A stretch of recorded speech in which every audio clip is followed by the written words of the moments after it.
And ಇಲ್ಲಿ ನೆರೆದಿರೋ ಎಲ್ಲ ಹಿರಿಯರಿಗೂ ನಮಸ್ಕಾರ ಹೇಳ್ತೀನಿ. ಆ್ಯಂಡ್ ಎಸ್ಪೆಷಲಿ ನಮ್ಮ task master Raghu Shivamogga, thank you ಈ ಸಿನಿಮಾಗೂ ನನ್ನನ್ನು ಕನ್ಸಿಡರ್ ಮಾಡಿದ್ದಕ್ಕೆ. ನಾನು ನೋಟಿಸ್ ಮಾಡಿದಂಗೆ ಸೂರ್ಯ ಮತ್ತು ಸಾಗರ್ ಇಬ್ಬರು ತುಂಬ ಹಾರ್ಡ್ ವರ್ಕ್ ಮಾಡಿದ್ದಾರೆ. It is not easy, especially action cinema ಮಾಡೋದು. ನನಗೆ ಅದ್ರ ಬಗ್ಗೆ ನನಗೆ ತುಂಬ ಹೆಮ್ಮೆ ಇದೆ ಇಬ್ಬರು ಹುಡುಗರ ಮೇಲೆ.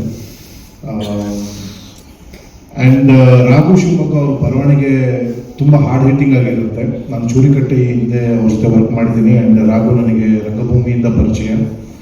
ಸೊ ಇಂಥ ಒಂದು ಹಾರ್ಡ್ ಹಿಟ್ಟಿಂಗ್ ಸಬ್ಜೆಕ್ಟ್ಗೆ ಸಪೋರ್ಟ್ ಆಗಿ ನಿಂತ ರಾಮಣ್ಣ ಸರ್ ಮತ್ತು ವಿಜಯ್ ಕುಮಾರ್ ಅವರಿಗೂ ಧನ್ಯವಾದಗಳನ್ನ ತಿಳಿಸ್ತೀನಿ ನಾನು.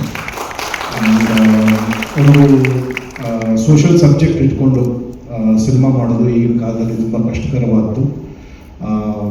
ಅದನ್ನು ನೀವು ಸಪೋರ್ಟ್ ಮಾಡಿರೋದಕ್ಕೆ ಧನ್ಯವಾದಗಳು. And Rajesh sir, as Raghu said, trouble ಶೂಟರೇ ನೀವು. ನಿಮ್ಮ ಒಂದು ಆರಾನೇ ಒಂದು ಟ್ರಬಲ್ ಶೂಟಿಂಗ್ ಆರ ಇದೆ. ಆ್ಯಂಡ್ ಈ ಶೂಟಿಂಗ್ ಸುಗಮವಾಗಿ ಸಾಗಿಸೋದಕ್ಕೆ ನೀವು ತುಂಬ ಸಹಾಯ ಮಾಡಿದ್ದೀರಿ. And thank you so much. ನನಗೆ ತುಂಬ ಖುಷಿ ಆಯಿತು ಸಿನಿಮಾಗೆ ಅಭಿನಯ ಮಾಡಿದ್ದಕ್ಕೆ. ಈ ಅವಕಾಶ ಕೊಟ್ಟಿದ್ದಕ್ಕೆ thank you Raghu. And all the very best ಇಡೀ ತಂಡಕ್ಕೆ ಒಳ್ಳೆಯದಾಗಲಿ. Especially Srilakshmi and Surya and Sagar, ನಿಮ್ಗೆ ಒಳ್ಳೆಯದಾಗಲಿ. Thank you.